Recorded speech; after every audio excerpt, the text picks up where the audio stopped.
Hey guys, welcome back to Texas A&M Aggies Live, home of the Voice of College Football Network. I'm your host, Cameron Honesty, back with our 9th episode.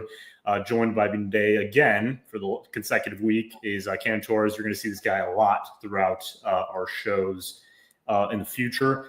And we got to start off with the news that came down on Friday afternoon, close to Friday night, that Texas A&M baseball head coach Michael Earley will return for the 26th season. You and I both discussed this last week that, it was really up in the air, 50-50 on whether athletic director Trev Alberts would go with him for another season, knowing that, he's a younger coach. His buyout was only about $3 million. It would have been an easy firing in terms of, financials for any program to just move on from what was always seen as, kind of a risk either way, that they felt risk reward type situation.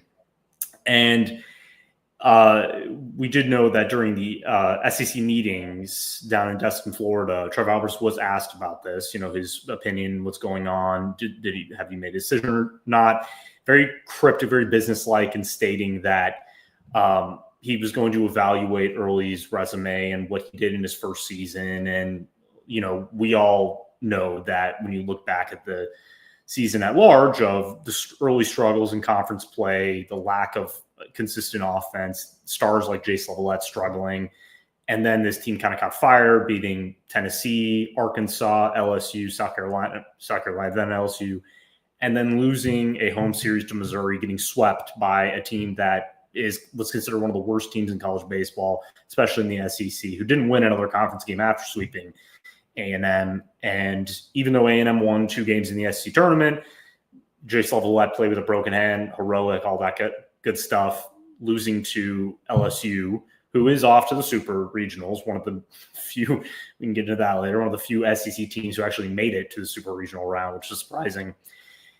You always look back and go, that Missouri sweep, which basically ended A&M's season for the worse and prevented this team from making it back to the NCAA tournament since 2006. I believe that was the last year they didn't make it. It was all bad. And it's when you're grading a head coach, and especially what I just prefaced at the beginning of the show is that, it would be cheap to fire him. And so you could just move on, try to get a bigger name, kind of a little Mississippi State gig, getting Brian O'Connell from Virginia, which was obviously one of the more veteran head coaches with championship background. But again, I went on a little bit of a diatribe last week, basically just saying that I thought bringing him back was not a huge mistake, and that you're going to take lumps in your first year. There are going to be weird losses. There are going to be things that happen, and there are going to be injuries, especially to some of the top players they have. One of those names is Gavin Grahovic, who is coming back. And he was injured early in the season. Guys like, most of the pitching staff, I would say guys like Shane Sadeo, for example, that also missed the season, that was going to be a part of that starting rotation and obviously bullpen rotation. And that, I think that killed them, especially late. But knowing that guys like Grahovic, Terrence Keel, Bear Harrison, some of the younger pitchers like Clayton Freshcorn, Gavin Lyons, Caden McCoy, all these young arms are going to come back next season, which is a big deal because, if they're going to develop these guys to turn them into starters or key bullpen rotational guys, then you have a good foundation, but you have to obviously return the rest of your team, plus really make make a lot of progress in the transfer portal. Anyways, talking too much here. I'm going to get you in on your opinion. Did you think that this was the right choice? Did you think that maybe Alberts was looking at this more like a financial decision, or was this more of give this guy a second chance to really prove his worth in College Station? I think since last year when Alberts first came in, it was more of that business aspect. Like, how am I going to adjust for revenue sharing coming for all of our athletic programs with how it's dictated by a third party, which is going to be very tough to kind of predict before it happens, but it's his job to figure that out. So I think after a year on the job and Early being his first hire, I think that if you were in his position, I think more likely than not, you were kind of leaning already towards keeping him, because the stance of a lot of people was, hey, why are you putting a first-year head coach in that position in the first place? With all the national media saying, hey, you're ranked number one going into it, people were saying it was a consensus number one. And depending on the coaching, whatever it could have been different. I know there have been some coaching changes so far with the fielding. But when you look at it from Albert's point of view, you have to make a decision not only for the business part of it, but for the athletics and just the fans' perspective as an entirety. So I think this decision was made not only financially, but in the minds of the fans as well. And trying to see if you can have that belief where another year in the same system with these people who want to play for him. I know that was a whole thing of contention this whole past season was, why did we hire Early if it was just to get our players back instead of building for our future? Well, they hired Early after a couple of other like very well qualified people probably interviewed for the job or were asked about it. So it wasn't necessarily a, hey, we're going with this guy because we want to keep all of our players.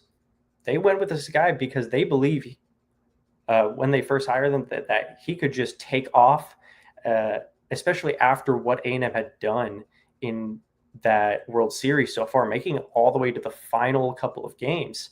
Now, with all that bad blood after, you definitely were trying to entice your players to stay. But when it came together that Michael Earley was a candidate for that job, a lot of people, myself included, were saying, hey, this is probably the right way to go about this. Your players do come back. You're giving a guy who knows these people, knows exactly what they need, and knows the steps he's willing to take those steps to get the success. So my personal take is that like Albert's made the right decision in bringing him back. And that may be the unpopular take with a couple of people.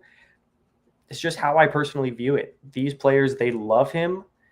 Not only do they love him, they know he can coach. That's why they love him, is because he actively tries to make them better. And it's really, really hard to gauge that from a fan's perspective on, hey, these games aren't going their way whatsoever. But is he actively trying to make them better and learn from the mistakes that they've made from this past season, now moving forward, now that he's confirmed coming back? Yeah, and your point is perfect there. It's both. It's something that you can't really know where his head was. I mean, Albert's, there's theories I've seen around from people who are very smart, who maybe they kind of look at Alberts as the financial fixer guy. Is that why he was brought in? Because of when former Texas A&M head football coach Jimbo Fisher was fired, all the financials having to do with his excessive $70+ million buyout. We've seen how much this school has had to pay to Fisher over the years and all their expenses. It's one of the probably the highest in the SEC by a large number. And, they kind of see it as, well, if they didn't have to deal with that, then maybe they would have moved on from Early and just went out and got a bigger coach and not had to worry about paying him a large salary. Look, if you want to live in that theory land, that's fine. If you want to think that's the reason, that's fine. And if you want to be very cautiously optimistic going into the 2026 baseball season, that's also fine. That's actually a good thing to do. You can't, because we call it out there sunshine pumping, which, a lot of media outlets have been accused of doing. I personally don't do this with, as my position as lead writer at Aggies Wire. We don't do that because it's a sense of lying, because when you go into any off season, whether it's football, baseball, basketball, you don't want to sit there and go, well, they're going to do this. They're going to improve. We don't know what's going to happen. So you can only say, well, because of what they have on the roster, or who, the coach's experience, his analytics, his approaches, all those type of things, how he trains in the offseason with his team, et cetera. Those things need to be taken into account when you're judging how a team is going to potentially perform. And we're now in, the most important part of the offseason for Mike Earley is that going into the transfer portal, which opened on Monday, A&M has now lost 8 players. I would, no offense to any of those guys, but the only really notable one that stuck out to me was Nathan Tobin. He is one of the more kind of up and coming utility, versatile guys that could have played a role next season.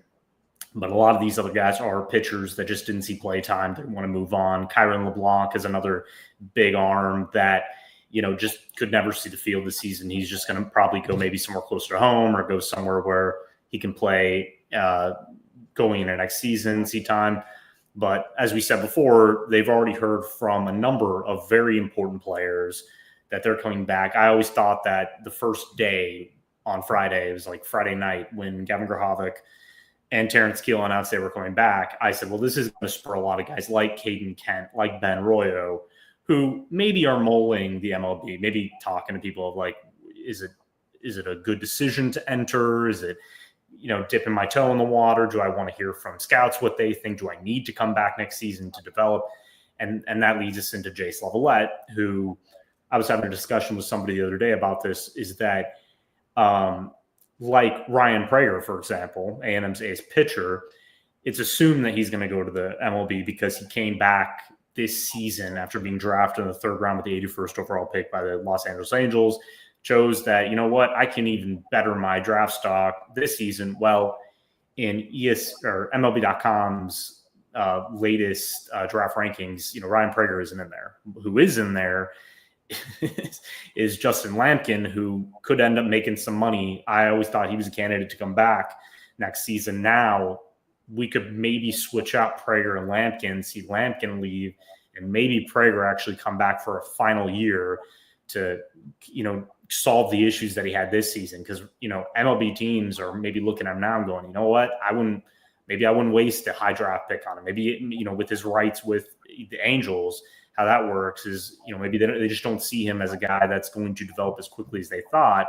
And one more college year, especially with a guy in Early who he loves. And, he's already developed obviously a chemistry pitching coach, Jason Kelly. Now we don't know if Jason Kelly is going to stay going into next season. We don't know any of that with the staff, especially we can get into that about hitting coach Caleb Longley, who I believe they should move on from, being that A&M's, hitting percentage was horrid last season. But either way, this is very important for him to not only get big-time players, especially replacing guys like Wyatt Hensler, whose eligibility is out. You're already losing a star hitter, and you're probably going to lose a guy like Jace Lavalette, who is ranked, I think it was MLB.com's, he was 15th overall, which pretty much, in my opinion, means he's going to be gone.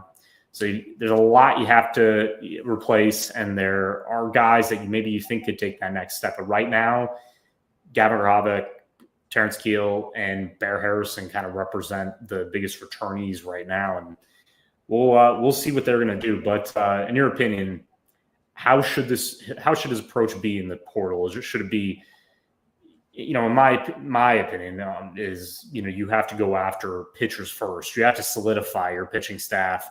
Then you go after some of the bigger names that can help your offense improve. I think you're absolutely correct. I think you try to go to that pitching mound first when you go into this portal. Since it opened, we've seen a lot of star players and pitchers from other schools already enter, and it's already been 28 hours since it opened, something along those lines, and it goes all the way till July 1st. So once we get well into the World Series area where all these teams are getting knocked out and their players are entering in, I'm not going to say it's a little bit of a gift to be out of the World Series, because that's the wrong mentality to look at it. But now you are able to have a full off season to assess and build again. You have a couple of pieces already, like we said, that are already returning with Gavin Grahovic, Terrence Keel. You do have some draft risks. Like we said, we've had a couple of people, even MLB.com, have all these mock drafts. I know even a couple that I saw Shane Sadeo on for an MLB flight risk. But you should probably, in my mind, target those left-handed pitchers first. Once they enter, you really want at least one or two for getting those hitting matchups to try and backfill, because you do lose guys like Kyron LeBlanc, who I was pretty high on when A&M had him in the bullpen, because he had a massive arm. I mean, you could see it on his own tape. And granted, I haven't watched that much, but the stuff that I have seen from LeBlanc, I think that wherever he goes, he's probably going to get a lot of time to show how good he actually is. And of course, Nathan Tobin, like you said, could have seen a lot more time had he probably come back. So the next order is try to get those honestly star outfielders. You're losing Jace Laviolette out there. I know you're getting Grahovic back, but the main storyline I'm looking at right now is if an official announcement is made from Caden Sorrell. Caden Sorrell is probably the one I'm looking at where, and forgive me if I'm wrong, he has not made an announcement yet, has he? No, he has not announced yet. It's assumed right now. That was the thing. It's an assumption because his draft stock obviously goes into the next cycle. He's working towards being a top 5 pick in the 2026 draft. Because right now it wouldn't make sense for me for a guy like Sorrell to leave and transfer. I think that would only be a risk if Early was not retained. I think when you hear from the rest of the guys who have announced it, there is a trend there of they're coming back, not just because they're allegiance to Texas A&M, knowing that this was just a down year and they can improve. It's that Early being retained was a huge deal, that they were all going to come back, except for, and again, the 8 players that enter the portal. These are not names that even Aggie fans really know. There's a lot of, like Austin Vargas, for an example, is that if I asked the average Texas A&M fan who is Austin Vargas, I guarantee a lot would go, well, I don't really know who that is. And that's no offense to him. That's just baseball. There's a lot of players, and in the 2025 recruiting class, Early's done a good job, but they're landing a lot of pitchers, a lot of young arms, which are not going to make an immediate impact going into next season. So like you said, you got to fill out, but you got to get veteran arms like you did with Miles Patton last season to even solidify your starting unit, because you just don't know what that's going to look like either, because Prater could easily leave. Justin Lampkin could now leave. And like you said, yeah, Shane Sadeo, I think it was like 110th and 113th overall that both Lampkin and Sadeo were ranked. And that's not surprising, because what we saw in the 24 season, Sadeo, I'm going to be honest, if him and Braden Montgomery did not get hurt, we're talking about A&M probably bringing home a championship during that season, because they were just so important to that lineup. And when both of them are gone, yes, A&M made it and were only a couple outs and runs away from winning the entire thing, but taking those 2 star players away really hindered their performance. But yeah, it's an interesting time, because Early is going to be judged solely on what he does this offseason, because if they go in with an average roster, I don't see this team really being one of the best in college baseball. I could see them being as we call it, a try-hard team that possibly, does well enough and pulls off some upsets to maybe get an NCAA tournament berth. But in today's college football world, college baseball world, like college football and college basketball, as we've been talking about with Bucky McMillan and obviously Mike Elko, is that if you finish with 7 or 8 wins, you don't reach the college football playoff, you start completely changing your roster. You try to bring the important players back, but you got to get talent. You got to get immediate starting talent to contend, because you can't just wait around and wait for guys to develop anymore. That used to be the case, but now that's just not it, because that the LSUs of the world and the Tennessees and even Alabama and others are going to get the best players in the portal. And Texas, after their hilarious upset loss, I'm sorry, I guarantee anybody can join in the fun with that, to UTSA, who you look at the money and the resources compared to a Texas Longhorns program. Yeah, it's completely in a different world, but their shocking loss is going. Yeah, if I had to kind of go off on a quick tangent, if you're looking at who the players have already entered the portal from other teams like pitchers, is there one name that kind of sticks out for you where you could see Early and his staff kind of take a look at them? I know there have been a couple of right-hand pitchers, maybe a left-hander, if I'm not mistaken. You'd actually have to answer that one, because I've been looking mainly at the outfield right now. The pitching to me has not been the additions has not been substantial yet. I do think that like you said, when some of the super regional teams get out, I think we'll see bigger names come out. Right now, I think it's just so early that we're going to start seeing even more guys enter their name. And I think that's when Early, probably later in the week, is really going to start doing his homework on these guys. But A&M has a type. They also do believe in guys like Clayton Freshcorn and Gavin Lyons. Gavin Lyons, for example, had 10 appearances this season. He was the number 1 ranked player in Connecticut. He's entering his second season with experience. He does have stuff. He's got a lot of velocity, and he is a pitcher who I could see seeing an uptick in his play time and possibly be a more reliable arm. So there are guys they already have that they're going to be looking at. But again, the strategy, I think we'll see and understand it more going into the month. Obviously, on my own end, I'm getting bogged down by a lot of recruiting stuff with football. Right. June official visit season is upon us. Yeah, you got to condense it, but it's going to be interesting because we haven't seen Early do anything in the transfer portal because he became head coach late in the year. And, right. That Jim Schlossnagle had left in, I believe it was late June, early July. They made the hire later, and then you had to start the season pretty much with the team you had because they were all returning, plus some young guys from recruiting. They lost some guys that went to Texas, and you just kind of had the veteran team you had. So he doesn't have a track record yet. So that's why I can't really say that right now, what they're interested in. But like you said, probably focused on left-handed guys that are, have a couple years in the college ranks that, are reliable, that where you can test them out in the bullpen. And if you do lose your starters, you can really evaluate them in the offseason and set your lineup without having to just throw guys in there. Because if they don't get those guys, you will see Gavin Lyons potentially being a starter next season, which is not good. Which is not a good thing. Yeah, not against Gavin Lyons, but that's the type of risk you have when you don't have, for example, what Texas did.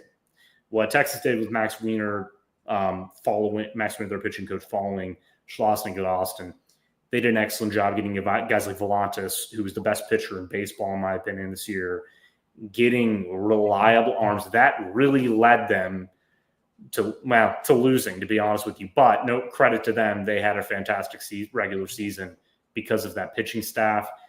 If A&M is going to do anything next season, they have to solidify that pitching staff. Yeah, of course they do. I think that of the names already entered in the portal, you're kind of trying to look at those guys who were kind of lighting it up at some so-called mid-majors. So a guy like Connor Madison over at Grand Canyon, he's a right-handed pitcher. I think there's a couple of names along those lines like Connor where you can kind of take a flyer on and say, hey, this is where we're at right now. We kind of we have some open positions, and we think that you'd be excellent to try and come in and just light it up. It's how it is now. So you're going to have to make these not necessarily offers, but these positions available and say, hey, we got people going to the MLB. We got people leaving out.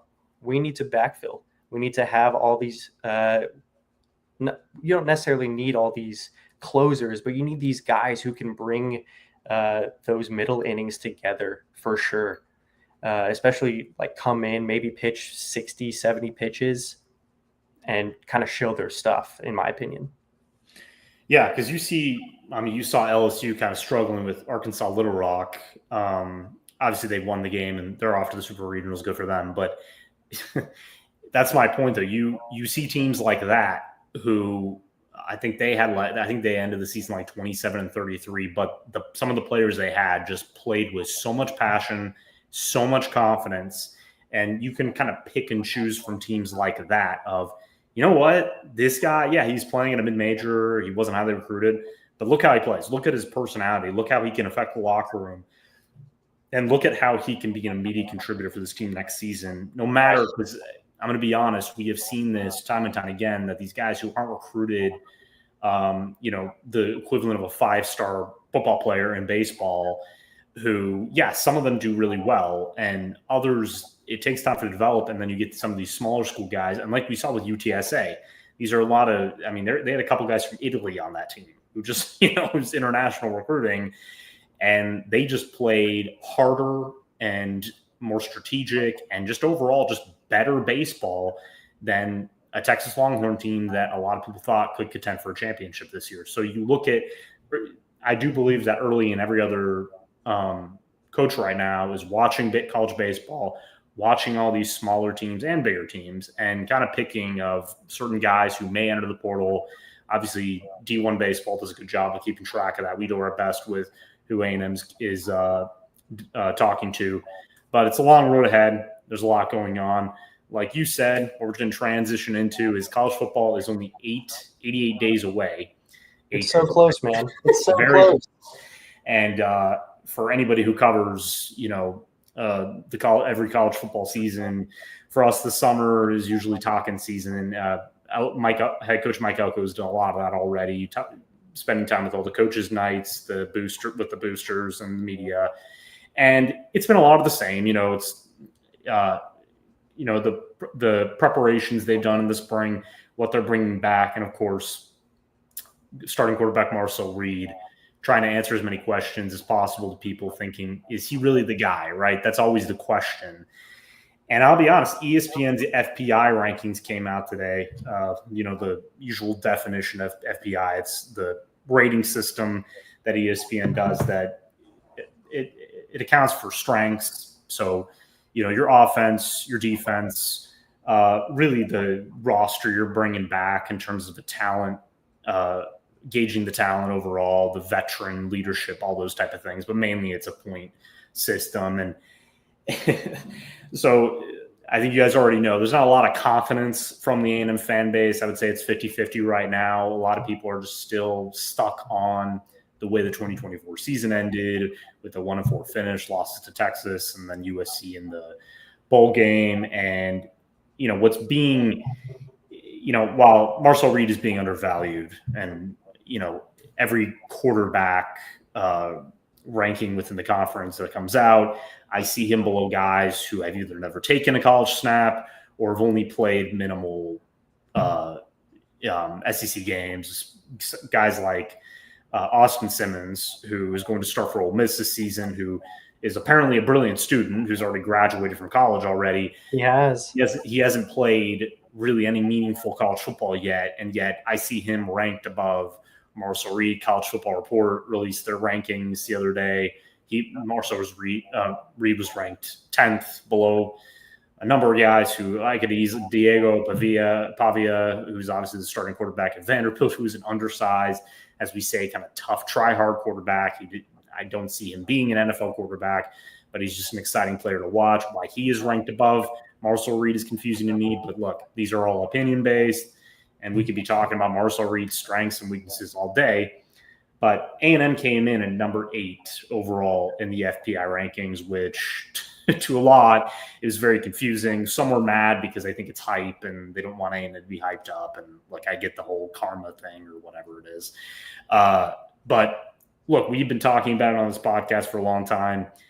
This is as talented as a team as Mike Elko's had going into his second season. He brings back the entirety of his roster outside of Shamar Stewart, Nick Scorton, and Shamar Turner, who departed for the NFL draft for the NFL. And with 14 transfer portal additions, a couple like what he said, pretty much every contributor, even backup, coming back in the secondary, linebacker, with having guys like Torian York and Scooby Williams, who all I've heard all offseason is their NFL projections. That Torian York is now one of the highest ranked, maybe the highest ranked linebacker going into the 2026 draft. This is all legitimate praise. And when you have that going for you outside of Marcel Reed, and if he's going to improve as a pocket passer, we also hear about obviously A&M's offensive line, which is returning every starter from before the 2024 season began. Obviously, Mark Naboo, their center, got injured, missed the rest of the year. So there was a cycling through with that position throughout the year. But all these things, when you have a good offensive line and you have and guys who've taken a lot of snaps in the SEC, you have a deep running back room led by Le'Veon Moss, Ruben Owens, Amari Daniels, and EJ Smith, who I keep forgetting about, and a couple freshmen. And then you finally have what we believe is going to be number one wide receiver in Casey Concepcion. You are due to improve. And that's how I look at it. You are just due to improve unless, things happen, injuries happen, bad starts happen. I get all that. But do you think ESPN was accurate in this ranking with Texas A&M? So, short answer, no. There's a lot of inconsistencies when it comes to ratings versus rankings, especially with ESPN's FPI. It's based off of just ESPN's ratings for the teams. So, of course, you're going to get a lot of the teams who have accumulated talent over the past 3 or 4 years on this list because, hey, their rosters are just filled up with 3, 4, 5-star prospects that are continuing to grow. And ESPN already has them very, very high on potential NFL mock drafts in this next season. So you're going to see teams like Texas, who I still think they should probably be ranked and or rated number one, them and Penn State. I think Penn State should be 1 or 2, depending on how you see it. So those could be interchangeable. But all of this to say is that being rated 8th is not necessarily a bad thing, even though A&M fans may want to see it as a bad thing. And, oh, no, we're a single-digit ranked team. No, it's not a ranking. It is a rating. It's just taking all the accumulated talent that Mike Elko and all the returners have had. Like Casey Concepcion is coming from NC State over here, and he's been a model of consistency over there in an offense that has just shined with him as the primary receiver of the pass. Just give him a 5-yard quick in, and he can take it 65 yards. That's the kind of stuff that ESPN's looking at, where you have these 14 transfers, as you said, who are trying to come in and make a positive difference in a first-year A&M team that you saw this past year, where it was lackluster the last 4 games of the season, to be honest. And I don't know how you view it on some of these teams on here as well, because I don't necessarily just want to talk about A&M's rating on here, but kind of where we could kind of position them to see, hey, if they are, instead of rated, ranked in this, where would we kind of see them as a team starting off, especially going into those first 2 games against UTSA and Utah State, going into the Notre Dame game? Because I think once you go through those first 2 games and then you have to go to South Bend, Indiana, where are you projecting to see them rated by that time? So that's kind of how I look at it. So I don't know, what are your thoughts on kind of how ESPN versus maybe the general fans, like ratings versus rankings of the teams? Because I know a lot of people got engaged off of this. It's a great way to get people hyped for the season, and I know it caught a lot of people's attention. So what are your thoughts? Yeah, no, you're 100% right. If I was saying ranking, it's the same thing. It is a rating system, and that's the biggest differential there, is that when you have a ranking system, the AP Top 25, for example, is the preseason one. I think is pointless. I think it really is I think it's the same as FPI. You're just taking in what the rosters have, what you believe, and it mainly goes from the quarterback to what we just said: offensive line, running back, stars at wide receiver, and on defense, if you have a pass rush and you have a decent enough secondary that's not going to allow big plays.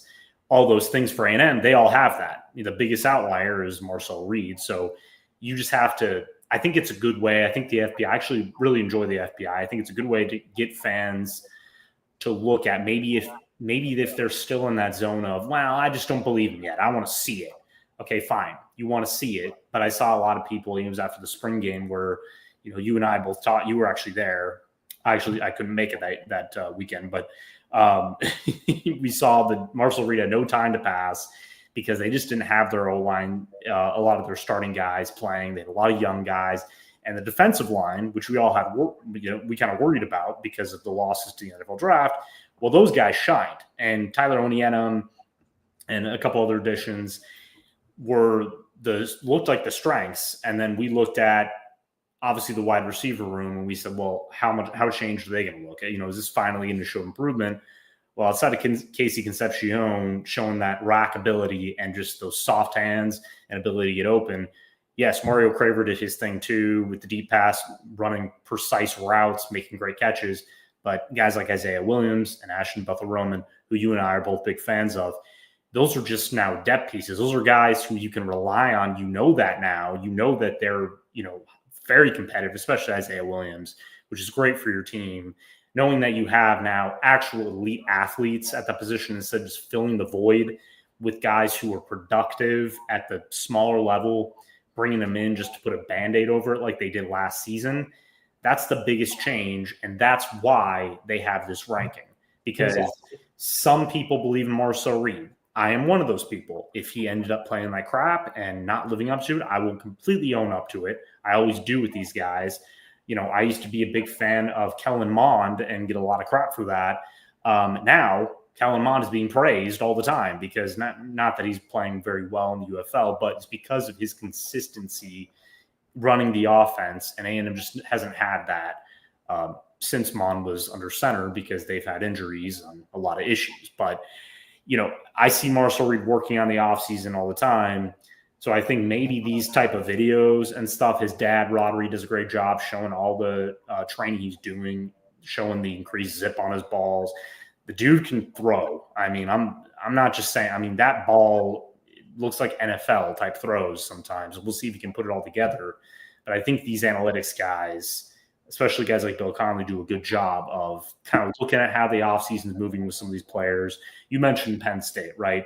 Always stacked at area. Always have a star pass rusher that's going to be like a top 5 or top 10 pick. Always have a pretty good offensive line because they recruit really well. Linebackers are always great. The secondary, they always recruit these cornerbacks who end up developing into first or second day NFL draft picks. They're always going to be solid. Quarterback Drew Aller is always the question. Now, he showed improvement, and that's where they're basing this off of, right? Because if you compare Penn State to Texas, what Texas did this offseason was, yes, you have Arch Manning. We all think Arch Manning is going to be great. We all think that Arch Manning is going to be a Heisman contender. They have a young wide receiver core, but they also have some guys that we think are going to step up and fill that void, and they have a ton of talent at the position either way, so somebody's going to step up. What they did was they lost 2 bookend starters on their offensive line. There's still question marks there, but I think they'll probably shore it up enough. Obviously, I think the difference is that Arch Manning, he can make plays out of structure. He's more mobile than Quinn Ewers was. But they were lacking juice on the defensive line. A lot of these guys, Victor Broughton was one of them. They're all graduated, went to the NFL. They went out and landed every defensive tackle you think of in the portal. They are stacked to that position. A lot of guys that A&M was targeting. So when the FBI looks at that, they go, well, we have questions here. We know the quarterback's a star, and we believe that their running back room is great. We think that the tight end room is going to be okay. We think that Anthony Hill, linebacker, and Colin Sims, a pass rusher, ooh, baby, those are the 2 best guys at their position. Those are future first-round picks. We have some questions here, but overall, great team. Going to be fine. I see that's easy to me, right? And it should be with A&M, because if Marcel Reed is your only question mark, and he's putting all this work in the offseason, because, if he was doing nothing and just coasting off of, no, I'll improve. It's fine. Don't worry about it. You don't have to see it, but I'm improving. He's going to the weight room. They're posting videos of him doing workouts, lifting. I was saying this on the podcast a couple weeks ago with Robert Behrens and Will Stone. I'm an avid weightlifter. I'm all about PRs and kind of comparing these athletes and stuff. I played football back in the day, so I know, what's impressive with certain positions in lifting. And he's lifting impressive weight. He's getting stronger. His lower body is stronger. Yeah, he's got this skinny build, but he's got to get a build that's able to take hits more. And he knows that he's going to take hits because he's going to keep running the ball. But I'm just going to say it again. If you have improvement at wide receiver, and especially guys like Amari Niblack at tight end, who, as we know, was an excellent receiver and one of the worst guys to cover in the scene because he was just faster than linebacker or bigger corner that had to follow him during his Alabama career before he transferred to Texas. He's a perfect fit for what Colin Klein wants to do. So you are giving Marcel Reed all of these weapons, all of them. He didn't have really anything last season. No offense to Noah Thomas, who's now with Georgia. But outside of him, there wasn't a lot of juice. There wasn't a lot. Terry Bussey as we keep forgetting, is the saddest thing. Terry Bussey going into year 2. Now he's an official wide receiver. You don't think he's going to improve? This was one of the highest ranked athletes in the 2025 class, or 2024 class, that, we didn't know if he was going to be a full-time wide receiver or a full-time cornerback. Mike Elko made that clear. You've got too much talent now. So you can't. Yeah, exactly. I said it on the first show. This is Terry Bussey's first actual offseason with the program as a full-time wide receiver. You don't think that not only just a few short months in the weight room and the right diet, that making that transition to full-time wide receiver, he's not going to be able to kind of get in motion and just get better just from that standpoint alone. I think you're going to see improvements with this offense, whether it's Craver, Concepcion, Terry Bussey, Nyblack, like you said. I am super, super high on Mario Craver coming into this season. I think he can absolutely take the top off the defense. But when I look at the FPI rankings in conjunction with A&M, a lot of the trends that you see up at the top of these FPI ratings are that if their quarterback is just above average, they have a monumental chance to make not only the playoff, but go to the national championship. And I think that's what I'm looking at. Texas, Georgia, you have guys who are coming in as the full-time starter in Gunnar Stockton and Arch Manning. Even at Alabama with Ty Simpson, who's been there a couple years, he could have left at any point, but he chose to stick it out when Saban retired and stay with Kalen DeBoer and say, no, I'm betting on myself. I believe I can be the starter and leader of this program. It hasn't been fully announced that Ty Simpson is going to be that starter, but I'm fairly certain it's going to be Ty Simpson.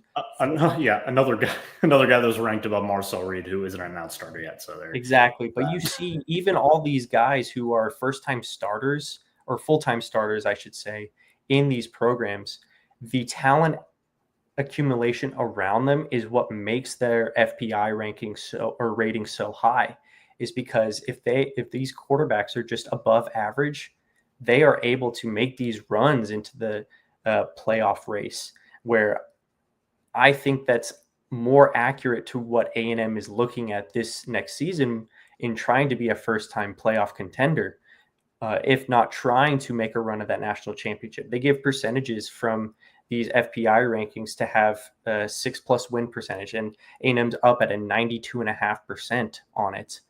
So I would wholeheartedly agree with that, wouldn't you say? Yeah, that's the thing. And that's why, I totally get it. I get the anticipation. I get the apathy connected to them, because battered Aggie syndrome, or is it Aggie battered syndrome? I always forget. To be fair, you can take it either way. Battered Aggie syndrome.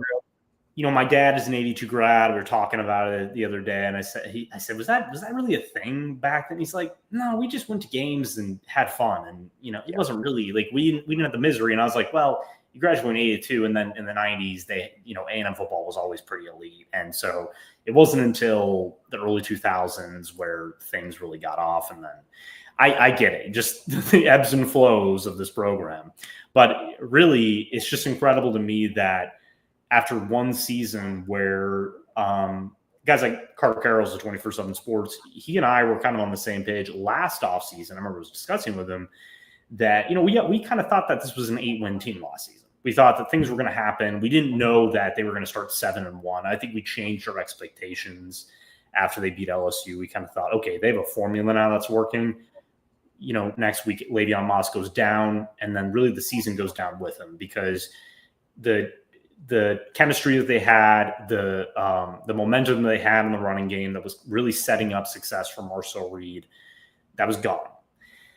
And we're going to get to a player right now, actually, that we have not talked a lot about, is how Reuben Owens, their 4 or 5-star running back, how they're going to use him, right? Because we keep talking about, this offense and Le'Veon Moss, he's always the star in discussions with this offense because he's, Mike Elko's already gone around talking about how he's 100%. He's ready to come back. But I get a lot of questions from other fan bases and podcasts and all this kind of stuff. How are they going to use Reuben Owens in that offense? Because we know that what we saw last year was that Le'Veon Moss emerged as the dominant runner, as the starter, and then they threw in Amari Daniels. Like the best game to go off of was against Missouri, I think, potentially. I think that there was not really that 1-2 punch that they got a lot out of. Amari Daniels brought a little more burst, and then Le'Veon Moss was a little more powerful, and he had equal burst. And when he got upfield, it was really hard to tackle him. That's why he kind of solidified himself. But now that we believe that Owens is going to be number 2 and that Daniels will be used a little less, but still they'll work him in there just to rest those 2 guys. What is the offense going to look like when he's in the game? So a lot of the times, and again, I love this discussion around Reuben Owens. I have followed Reuben Owens for a long, long time, especially coming out of El Campo, where I thought he was the best receiving back in that class. I think that his utilization in a passing game where he's able to stand beside the QB and kind of take a look, okay, where's a linebacker that can be matched up on me man-to-man? Where's a nickel corner that I could probably try and take advantage of and give him a little shake and go across the middle? Where are these small things to where I can get involved? And I really, really wanted to see it going into this past year. And obviously we saw the news that he was injured, and it absolutely broke my heart to see, because I believe that in a passing offense or a run RPO offense like A&M likes to run, especially now that Le'Veon Moss is coming back fully healthy and Marcel Reed, you have that confidence in as a runner and passer coming up as a full-time starter. I think that when you give Reuben Owens opportunity, he is absolutely hungry to take advantage of those opportunities. And I think that getting the full rehab during the season and off season now, where he can go through this, it is a testament to say, hey, if people are projecting him or saying that he's going to be the second running back in this offense, you have, as an A&M fan, you are ecstatic to see that. Yeah, no, it's kind of insane that we have not seen really what he can do.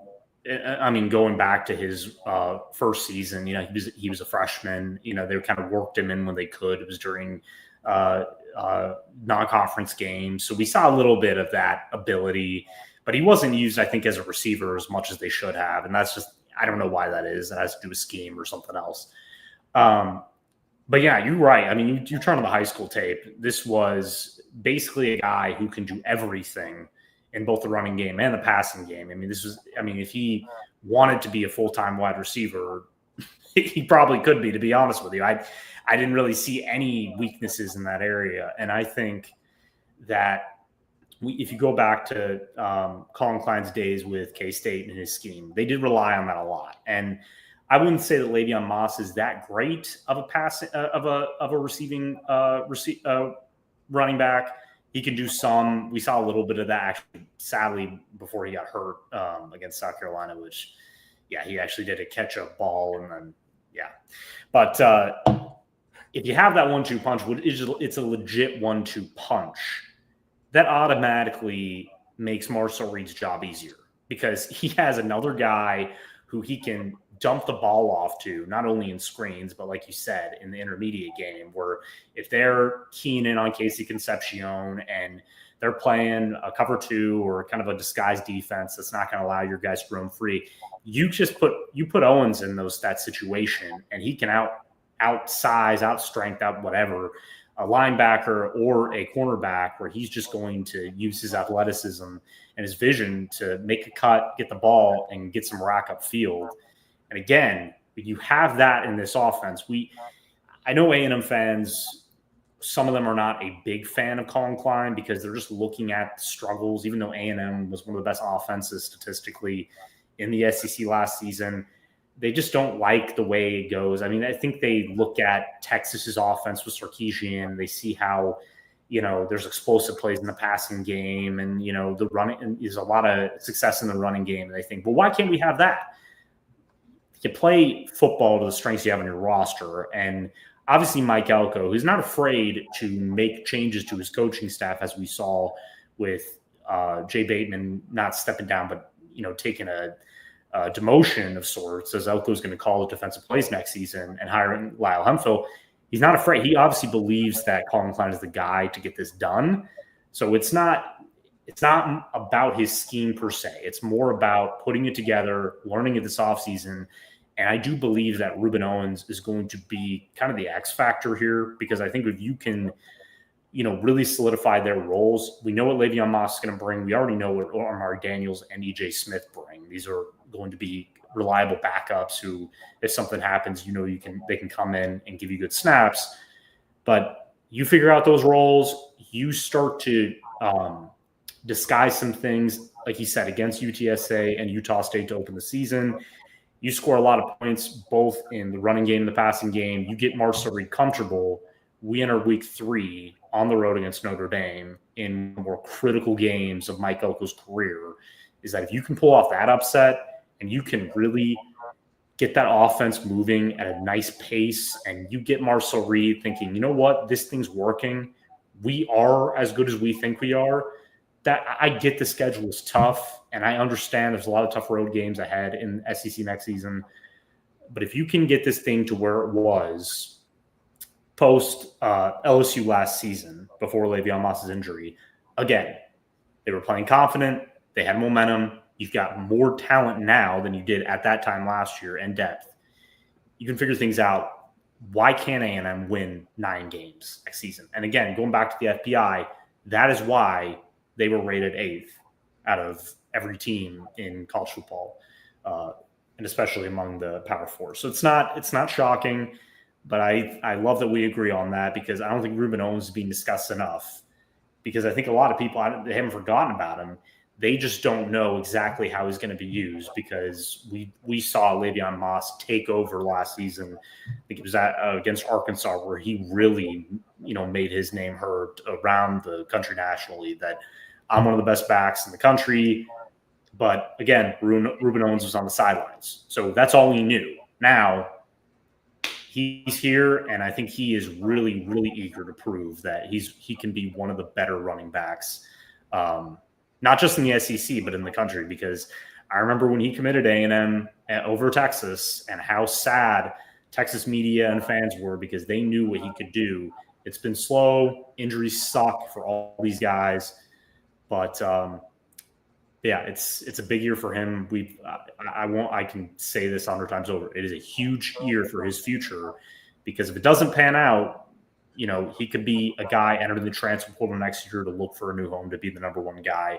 So I think they need to figure things out, give him his role, and it's going to be very interesting going forward. That's really all I can say right now. Of course, I think a lot of A&M fans just want to see a lot more balance when it comes to it, and of course, some people just don't get the full picture, especially because they're not around the players all the time.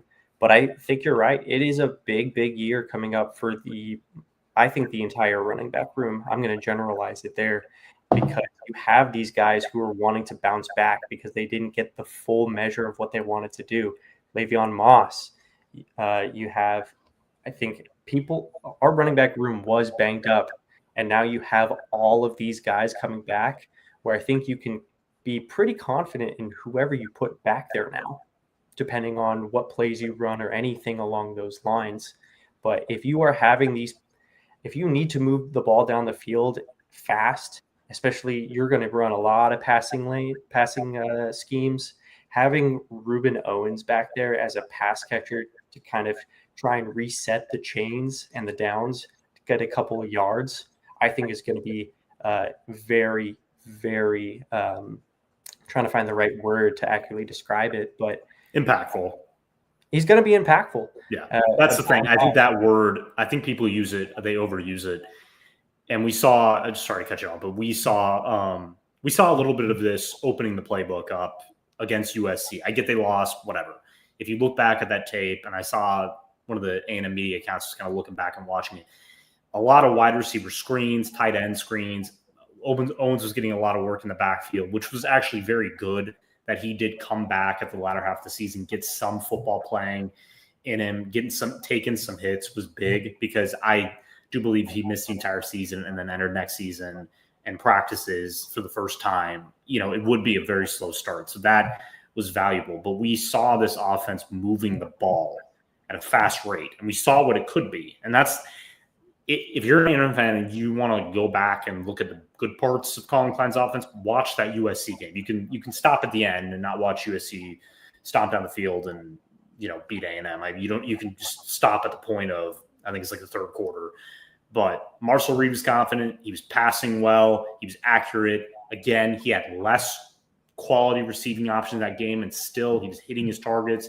You put guys like Isaiah Williams and Bethel Roman and Mario Craver and Casey Concepcion in that situation, A&M ain't losing that game, right? Because they're making big plays to the passing game, and that running back rotation is gashing defenses. So Absolutely. when it's working, it's going to look good. There are going to be games where defenses figure it out and they're looking a little weaker, and that's when you get into the discussion of Marcel Reed has to step up as passer. He's just got it, right? But if it's working, if the running game is going and Reed is hitting his targets, this is going to be one of the better offenses in the SEC. I will say that. I'm not just saying that. I will say that because I've seen what it could be, and I do know that Colin Klein is a good play caller. He just needs a lot, and he needs things working. He's just not – I wouldn't say that he's great at, changing things on the fly. I just haven't seen that yet. So that's one of his weaknesses. I mean, look, I get people just want us to trash talk some of these coaches, but it's not going to happen. Yeah. It's going to – yeah, it's not hard to feel positive when you have all these guys at full strength. And you are right that this is a huge year, obviously, for Le'Veon Moss as well, because he wants to be selected high in the NFL draft. And look, I don't think it would have happened last year because of the injury. I think a team would have taken maybe a really late waiver on him, and that would have been bad for his career. So if he can stay healthy throughout the season, possibly lead the SEC in rushing yards, it is possible. He's kind of shown it, especially with that offensive line. Look, he's going to be having a nice payday, probably as a second or third round pick by this time next April. Let's lock in an honesty guarantee right here. Personally, you can disagree, but I think that, and I think he ended the season with, it was like 700 and in the higher 700s. Higher 700s, which again, he would have passed the century mark, and we would be talking about Le'Veon Moss being selected most likely third or fourth round, just because of what he has been able to do in the SEC. But personally, I think with the addition of Owens, I'm thinking 8 to 9. You think 8 to 9? I think that's going to be more split. I think that he will take control in certain games. I think that's kind of how it's going to work, is that in the first two games, UTSA and Utah State, those are big to kind of figure out your room. I think that they're going to give Moss a little bit of rest if he gets like 50, 60, 70 yards or something in a tutty, and then bring in Owens and Daniels to kind of finish things out. But I think in games on the road against Notre Dame, obviously when they hit the SEC, I think he's going to be the main guy. And I think that's when they're going to start utilizing Owens more in the passing game to just give Marcel Reed another option. So I think he's still going to lead back. He could pass century mark. Like, he could end up just being that number one option that's just working. And Elko and Klein kind of see, look, we're just going to give majority of the snaps and use everybody else strategically. Yes. But I think this is going to be more run by committee because of those guys they have. But I think that really just depends on Ruben Owens' development. I think that we just haven't seen him reach that ceiling because, again, go back. Again, if you're not a fan, go back, try to find his high school film. This is what he can do. He's one of the best athletes coming out. If he can reach that level or something close to it, A&M is not going to sit him on the bench. They know that we got to utilize the talent we have around us. So, and he's it's really hard to bench someone who's making that much of a difference. Yes. When it is contributing to the points per game on that offense, you better believe that those people who are contributing the most are going to be on that field. There is no question about it. So if it's contributing to points per game, we'll take it. That's for sure. And I know the offensive coaching staff will take it because it puts a lot of less pressure on that defense for sure. Speaking of points per game, can we quickly touch on the transfer class for Bucky McMillan? Yeah, to finish things out, it's a good idea actually. So it's we talked about that last week, obviously with the addition of Isaacs and Mackenzie Mbako officially signing with the team. So A&M, they have 12 players now. I think it's a 15-player cutoff, I believe, for each team. 15 players per roster, I believe. Per roster, yes. Yeah. So we both believe, obviously you have a little more insight than I do, that McMillan's going to probably try to add a couple more big men, maybe another guard that they could just have to fill out the depth chart and feel safe going in. Obviously, because Pop Isaacs does have an injury history. They do have some guys that,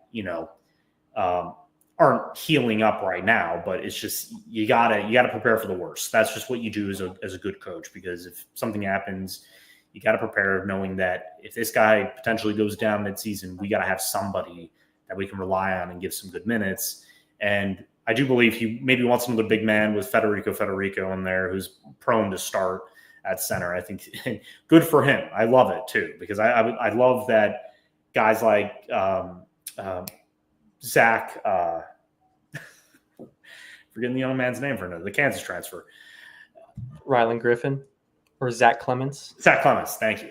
We're at the end of our show. It's 8 p.m. It's a little tiring now, isn't it? Yeah. But Zach Clements is another guy who I do love, that he's going into a team now that he's going to get elevated minutes. We're gonna finally see what he can do. This is a big man who can stretch the court and shoot three. He can also be a presence inside, and especially in this offense, this fast-paced, run it, gun it, get the points when they're available, get easy shots inside. I think him and Federico are going to be very impactful when we hit probably the mid-season mark. We'll see some of that early, but I think it will solidify. But yeah, so to your point. Yeah, points per game, man. Points per game is going to be just an insane change, because you and I are both used, me covering this team for the last almost 4 seasons. I have been covering Buzz Williams forever. I've been watching him forever. I never really I looked forward to the seasons because I love basketball, but I always knew that it wasn't going to change that much. I think we did an update. Wade Taylor completed a workout with the Dallas Mavericks. And when I was looking back on the stats for a refresher, it was kind of hilarious to see that, man, it can only get better for Wade Taylor from now on. And again, nothing against Buzz Williams. He's with Maryland now. I don't have to be nice to him anymore, so that's not mandatory. But it's just interesting, because you had a guy like Taylor who should have been a more effective scorer, who was only shooting like 31% from threes, 37% from the field, or maybe even more. I think 35%. And hopefully, if he gets selected in the NBA draft or has to go to the G League, he can improve in that aspect. But he's the prime example of how, even if you had these guys who came out of high school and started developing these top scorers, the averages were just horrid. I mean, nobody could shoot. And I mean, honestly, you had games where they would have like 10 minutes shooting dress or even more. And if you were an A&M fan, especially those in Reed Arena, looking at you like, what is this? Like the literal question is just why? Exactly. Why is that happening? Because it's basketball. You saw game over game where a lot of these guys, and they weren't afraid to take a shot. It was, how are they going to make the highest percentage of shot? And it wasn't necessarily the first part of their game. And you saw a lot of Wade Taylor trying to make a lot of things happening. It was a lot on his shoulders for that. And we saw a little bit less of that when we had Tyrese Radford before, where you could kind of split the ball up between these two guards, one or two either way, where they could go get a bucket wherever you wanted. But when it was fully on Wade Taylor's shoulders, I know you brought in Jurek Phelps to kind of take a little bit of that stuff away, but that it just went into more of the shooting woes, where I know you're trying to make the best of it with offensive rebounding at over a 40% clip, but the difference between now versus when A&M this past season was trying their best to go deep in that conference or the NCAA tournament, it's just now that you have the ability with Bucky McMillan to run a more fast-paced, spread out offense where you are running up and down that court trying to get the best shot, most likely a three-pointer off in that time. And you've brought in guys who absolutely are way and more than likely than not willing to take that three-point shot, whether they are the one position through that four position. All of these guys are willing to take that shot. I know Pop Isaacs is a guy who, if you were going to leave him open, he's going to take that. Jakari Lane, he shot over 40% over at Northern Alabama. He is definitely going to take one of those shots. But a lot of the times now I'm having trouble predicting where these points per game are going to come into effect for A&M. Like, who is going to be their leading scorer come after the first 10 games of the season? And they just scheduled a home and home against Oklahoma State. So that's really, really good on A&M. But kind of your thoughts on where you see a lot of these guys, because you see from the mid-majors that Jakari Lane is actually the one with the most points per game coming in. Do you feel like that could continue? Because I know we're going to predict kind of our starting lineups, kind of how we see it here in a second. But where do you see their leading scorer come from, if any? I think it's going to be a Mackenzie Macabo. I think that he, personally, I think that when we saw him play during the NBA combine, we saw notable improvements, especially from beyond the arc. He was draining his 3-point opportunities. I would say probably shooting, it seemed like 50% from beyond the arc, which is pretty impressive. But he has that mentality, right? He has that leading scorer, take control mentality. I do think, though, that watching McMillan's career with Sanford, this is going to be a guard-centric team as well. So you mentioned Jakari Lane. Guys like Josh Holloway, even, who could surprise many. He was averaging about 7 points a game last season, shooting about 45 or so from the field. He was brought in, I think, mainly for a depth piece and just familiarity with the system. He could end up, coming off the bench early in non-conference games, averaging 8, 9, 10 points a game, kind of, just because he knows the system well and he just runs well in it. But you could also see guys like Rylan Griffin regaining that hot shooting because, what McMillan runs and how he's going to get a lot of practice this season in dedicating himself to being that player we saw during his season with Alabama. But it's going to be very interesting because Pop Isaacs, who, when he committed, I personally said, okay, this is your star to start the season. This is a guy who, during his 24 season with Creighton, was the go-to scoring option. He had like a handful of 20-plus point games. This was somebody who you were not afraid to just give the ball and let him rip and take control late. He was one of the guys who got one of the last shots when needed to either tie or take the lead. He is a perfect fit in terms of that veteran presence around some younger guys. And if you pair him with Macabo and Rylan Griffin and their chemistry really gets to a good point, then we're talking about an offense that's going to outscore pretty much everybody they face. Now, defensively, are they going to be good enough? That's just the thing. But I think that offense is going to be more of a emphasis going forward because I think that McMillan has probably studied the SEC, seeing these teams, especially like Missouri, for example, turning into a contender when nobody really thought they would compete, that he believes I probably have more talent than even Missouri did last year. I mean, they had a couple guys from like D2 on that team that ended up being great players. So you just don't know what you're going to get from a lot of these teams. But obviously you look at Florida, what they did with all those mid-major transfers.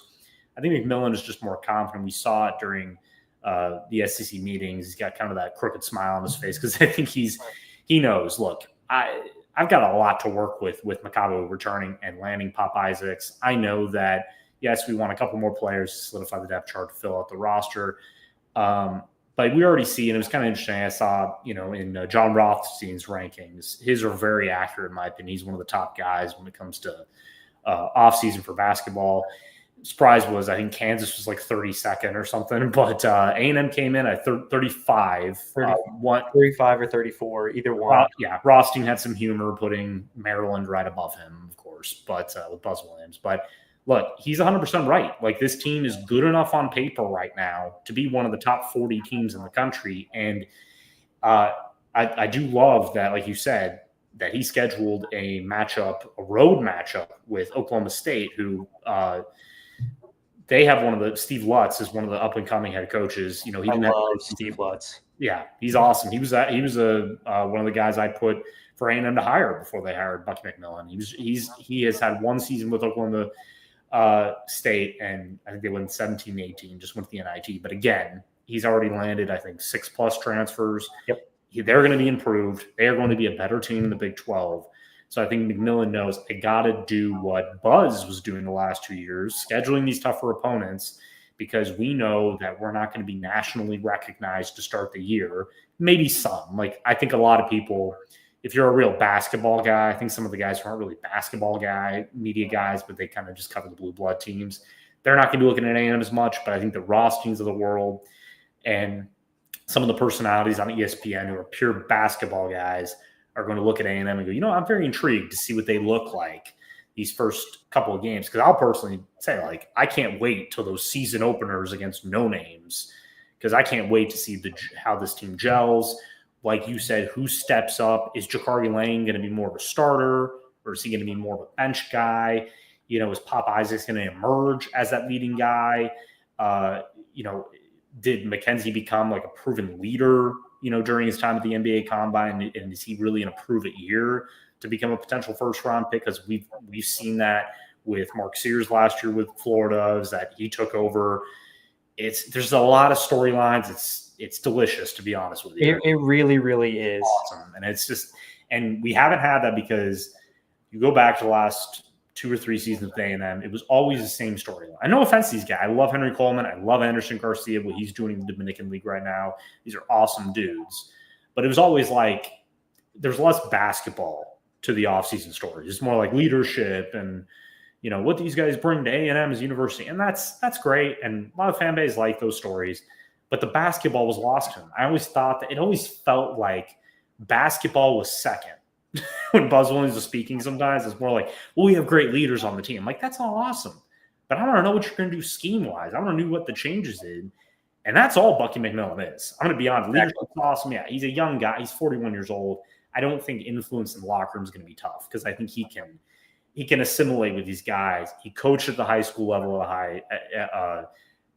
winning multiple championships. He obviously coached at Samford, where he had to build a deep connection with recruits to get guys to commit there. Now he's having a little easier time with NIL and A&M's resources. But Pop Isaacs, I get that some people have said, well, he went to A&M because Uzak came back, and who cares? Like, honestly, who cares? I was talking about someone that the other day. I was like, who cares that he did that? Because he knows, though, that if he wants to play in the NBA, what better place to go cross town to Texas A&M and earn a starting spot and play in the SEC and maybe do what Mark Sears did at Florida last year, and maybe A&M is going to be a surprise team in the NCAA tournament. I don't know. I'm just saying. It could happen. It could happen because I've seen this story before. I've seen new coaches come in and make an immediate impact, especially with this offensive mindset and having a good offseason. Florida, again, nobody picked them to win the championship last year. They had a good offseason. They picked guys who were, very familiar with the type of scheme they run over there.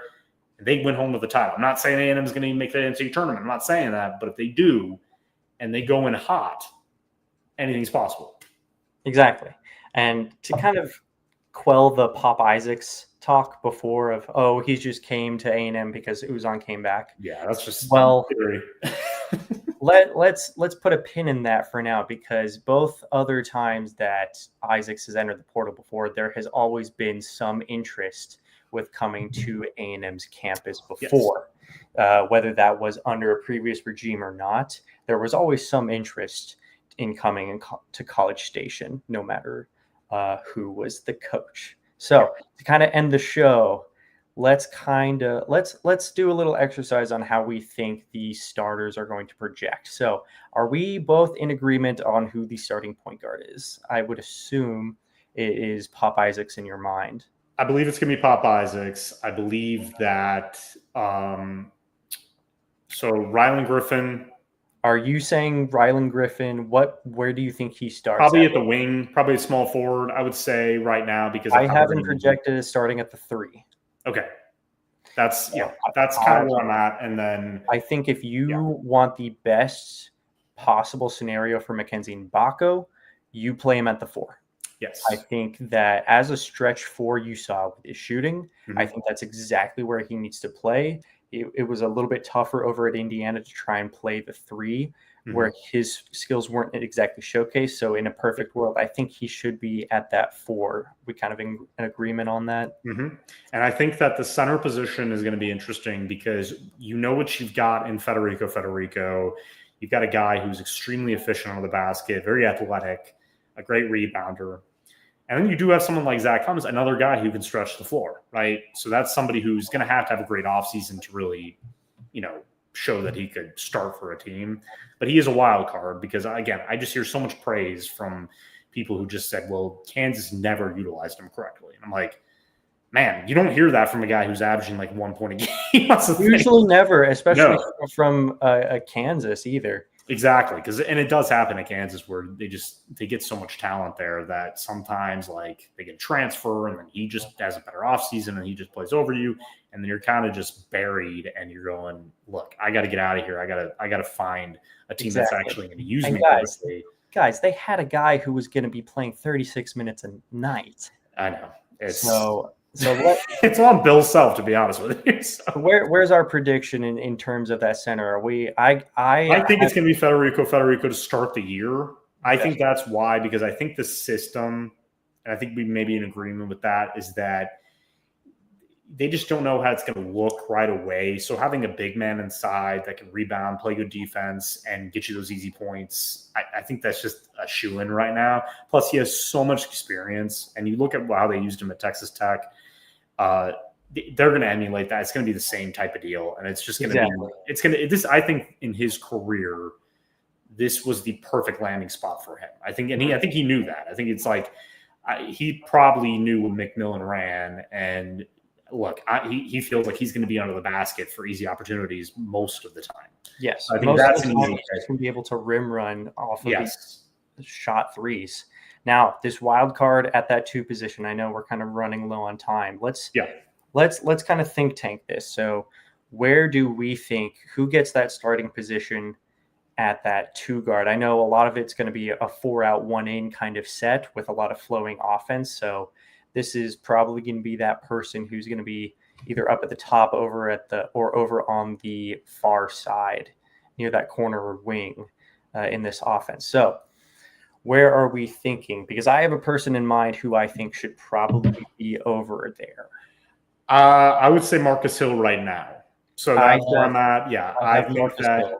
Yes, I think Marcus Hill is a guy who did not shoot that well from outside. He is somebody who can, but it's just kind of, it hasn't been consistent for him. But he's one of the better jump shot guys. He's very precise inside. He's very smart. He's got great instincts, and he's got a ton of experience at a high level, obviously coming from NC State. I think he's with Bowling Green before that. So he's played at every level. And I think it's just dependability. I think just having guys out there that just know how to play at this level, they get a feel for it. And if you can do that, especially you have Pop Isaacs and Marcus Hill playing together, I think they're going to figure it out pretty quickly. If you had Pop Isaacs and Jakari Lane playing together, because maybe they just thought, Jakari Lane, a little undersized, but just excellent scorer, right? I think it'd be a little tougher because we just don't know. Jakari Lane was a, give me the ball type of guy. he's not going to be like that in this system. He's going to have to really work with other guys. And I think him or Josh Holloway being the sixth man to come off the bench is a perfect fit for them because they could be instant offense. That's what you need your sixth man to be. Exactly. They have an embarrassment of riches right now, to be honest with you. It's kind of hilarious that we can easily put these lineups together because if they didn't get Pop Isaacs and Mackenzie Mbako did not sign with A&M, this would be a very tough ordeal. Yes. We wouldn't really know what this team looks like, but I do believe that Mbako at the 5 spot and Marcus Hill kind of solidifying that shooting guard position is going to yield the best results. And I just, again, those early season games leading up to, I think it's November 9th. Mm-hmm. So I think the season, so that's that's not the opener. It's not the opener, but it's very early games. That's starting. So with Marcus Hill, he shot less than 40 attempts from 3. Yeah. So he can do it. It's just not a part of his game. He gets downhill quick, not to cut you off, but he gets downhill very quick. He gets both feet in the paint and then plays off of 2 feet. Yeah. Toughness, right? He's got toughness as a guard. He's got confidence going inside. He's not afraid of contact. And that's going to be big because we know what Pop Isaacs can do from 3. And if you have that, because again, that's what we thought was Zerk Phelps was going to be. And he was for the most part. Just downhill. I'm going to take a guy with my shoulder. I'm going to get that easy basket. He had problems finishing layups, but hopefully that's not the case. I don't think that's going to be the case with Marcus Hill. I just don't. But yeah, it's a perfect formula right now for what they have because I think, and Marcus Hill was a huge addition as well because like you said, if you had that aspect of your game working, then everything else opens up, right? They always say like, you can score inside, the 3 should open up, right? That never happened with A&M because if that happened with A&M, Kenan, we all know that those teams would have been Elite 8 type of teams. Exactly. If that was the case, we'd be talking about Buzz Williams would have left. Buzz Williams would be the king of College Station because A&M would have made to a Final Four or something a couple years because their defense was always that good, but they could just never shoot the ball well enough, and it just always ended in the round of 32. So it's like when you have that working, the potential is it's incredible to think of because this is just the first team under Buck McMillan. I mean, that's just crazy to think. This is a team that I would have thought been like year 2, year 3 with this type of talent. So sky's the limit for this team. It's going to be very fun. I'm excited I'm excited about Aggie football. I am, but I'm even more excited, and I'll be honest with that, about this basketball season because, again, awesome. Love it. So many storylines. We're going to hear even more news. I guarantee we're going to hear at least 3 more additions in the coming months to really put this roster together, move on, and then the season's going to be here before we know it. So it's going to be awesome. I can't wait. All right. Well, that was about an hour and 22 minutes. So we got a lot of stuff in today. Hopefully all of our listeners and watchers got a great show. Yeah, and afterwards, you'll have a lot of split content. That's the great thing about this because we cover pretty much every aspect of Aggie athletics today. Outside of softball and golf, but I'm not really going to spend too much time on that because exactly. And for all of the people who are watching or listening later on, if you have questions, let us that you might want to have answered. Let us know. We're always looking at in-depth questions because a lot of the times over the summer, we're looking at a lot of questions ourselves. Mm-hmm. What are going to be the questions of Aggie athletics come this fall? Yeah, that's the thing. It's always good to get fan reactions and what they think because just because I get paid to do this for a living and I cover this team doesn't mean that my expertise or my position on things is going to be vastly different from what a seasoned fan believes and what their opinions are because that's so valued. It's why we can do our job is because we get so much feedback and opinions and outlooks from fans, especially with A&M, of why they feel this way about certain players, why they feel this way about certain positions. And that's what drives us. That's what keeps us going. So that's always absolutely amazing. That's always encouraged. We will have so much going on in the summer. Obviously, Ken will be a big part of that as well, talking to recruits, talking to other media members, because, again, football season, like we said, is only 80 days away. It's going to get closer and closer. And then during the season, every Tuesday night, it's going to be football recaps, going on to the next game, and as life goes as a sports writer. But there we go. Anyways, thanks for joining us, guys. We will see you next Tuesday. Obviously, it's a little slow in Aggie athletics right now, but we're going to be obviously talking probably next week about more transfer portal additions with the baseball team and moving on to a very, very busy recruiting summer with football. So, all right, guys, we will see you next Tuesday. As always, gig 'em, and thanks for watching.